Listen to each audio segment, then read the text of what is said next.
నమస్కారం. సింహవాహిని శ్రీ మహంకాళి దేవాలయం ఈసారి 118వ వార్షికోత్సవ బ్రహ్మోత్సవాలు చేసుకోబోతున్నాం.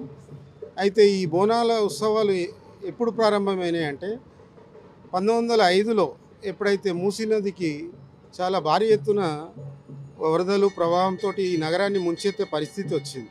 ఆ టైంలో ప్లెగు వ్యాధి అనేది కూడా వ్యాపించింది. అప్పుడు ఎవరైతే నైజాం ప్రభువులు ఉన్నారో వాళ్లకు వాళ్ళ కోత్వాలు కానివ్వండి, వాళ్ళ సలహాదారులు ఎవరైతే ఉన్నారో, ఇట్లా లాల్దరవాలో అమ్మవారు ఉన్నారు, ఆమెకు మనము మొక్కితే ఇవి శాంతించే అవకాశం ఉందంటే వాళ్ళు పర్సనల్గా వచ్చి అమ్మవారికి బంగారు చాట, ముత్యాలు, ముక్కు పువ్వు ఇలాంటివి సమర్పించి ఈ వరద ఉధృతిని తగ్గించాలని వేడుకున్నారు. వాళ్ళు వేడుకున్న ప్రకారం అప్పుడు వరదలు తగ్గడంతో పాటు ప్లెగు వ్యాధి కూడా నిరోధించబడింది. అప్పటి నుంచి కూడా ప్రభుత్వం తరపున మా యొక్క లాల్దరాజ మహంకాళి దేవాలయానికి అమ్మవారికి ప్రత్యేక చీర కానివ్వండి ఇత్యాది కార్యక్రమాలు మొదలైనాయి. ఇప్పటికి కూడా ప్రభుత్వ పరంగా కోత్వాల్ అంటే మన ఇప్పుడు ఉన్న కమిషనర్ శ్రీ సజ్జనార్ గారు కానివ్వండి, వారు వచ్చే 31వ తేదీన మనకు ఈ అమ్మవారి ఉత్సవాలు ప్రారంభం చేస్తారు. ఆ రోజు శిఖర పూజ, ధ్వజారోహణం ఇత్యాది కార్యక్రమాలు ఉంటాయి. ఈ కార్యక్రమంలో జిహెచ్ఎంసీ కమిషనర్ గారు కూడా పాల్గొంటారు. అలాగే మీరు అన్నట్టు ఈ ఘటాల ఊరేగింపు యొక్క ప్రత్యేకత ఏమిటంటే ప్రతి ఒక్క అమ్మవారి సంవత్సర కాలం పాటు సాగే ఈ ఉత్సవాలు ఈ నవరాత్రుల పాటు ముఖ్యంగా జరుగుతాయి. 2వ తేదీన ప్రతి ఒక్క దేవాలయం నుంచి అమ్మవారి ఉత్సవ విగ్రహాన్ని తీసుకెళ్ళి అక్కడ కాశీ విశ్వనాథ దేవాలయంలో ప్రతిష్ఠింపజేసి పూజలు చేసిన అనంతరం ఎవరి దేవాలయాలకు వారిగా ఉమ్మడి ఊరేగింపు ప్రారంభమవుతుంది.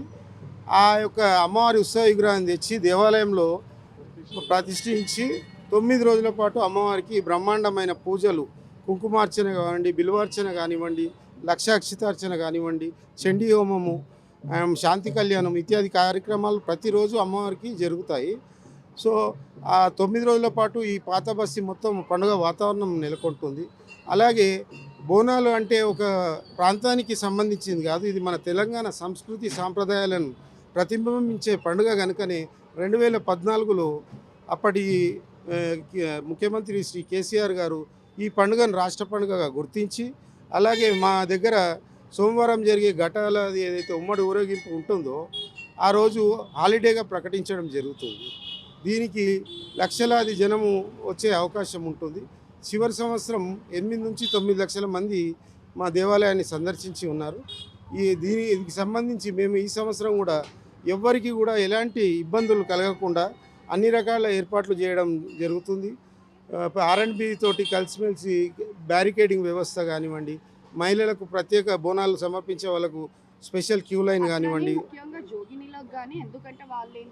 డెఫినెట్లీ జోగినీలకు కానీ అట్లనే మన భక్తులు బోనాలు తీసుకొని వచ్చే వాళ్ళకి కానీ చిన్నపిల్లలకు కానీ అట్లనే మెడికల్ ఆడపిల్లలు ఇప్పుడు ఉపవాసం ఉండి వాళ్ళు బోనం తీసుకొని రావడం జరుగుతుంది. సో వాళ్ళకి ఎట్లాంటి భద్రత కల్పిస్తుంది? తప్పకుండా అమ్మా, మన ఎండోమెంట్ కమిషనర్ దగ్గర కూడా ఈ జోగిని కార్యక్రమంలో నేను పాల్గొన్నాను.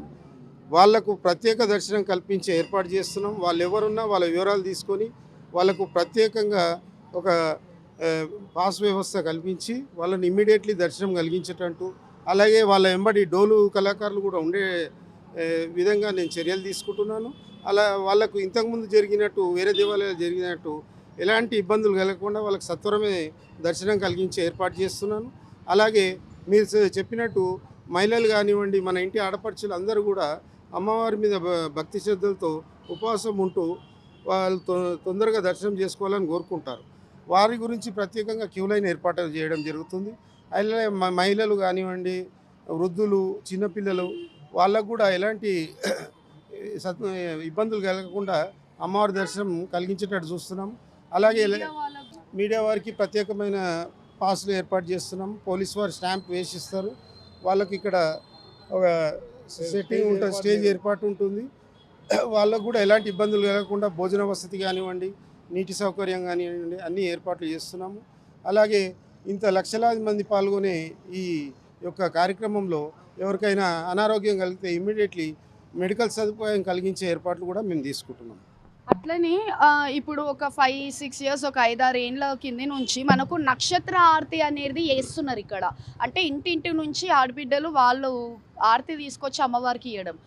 అది అసలేంది? దేనికి చేస్తున్నారు? మనము 5-6 సంవత్సరాలు గత 10 సంవత్సరాల నుంచి చేస్తున్నాము. అది ముఖ్యంగా నవరాత్రులప్పుడు శుక్రవారం రోజు సాయంత్రం పూట చేస్తాము.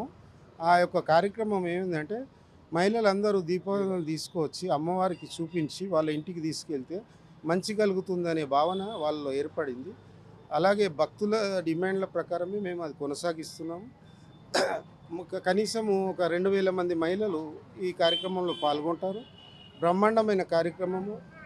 మొత్తం మహిళలే 2000 మంది పాల్గొని ఆ రోజు అమ్మవారికి హారతి ఇచ్చి శిఖర హారతి అంటారమ్మ, నక్షత్ర హారతి కాదు, శిఖర హారతి. శిఖర హారతిలో పాల్గొని వాళ్ళు అమ్మవారికి ఆ యొక్క దీపాన్ని చూపెట్టి ఇంట్లో పెట్టి వెలిగిస్తారు.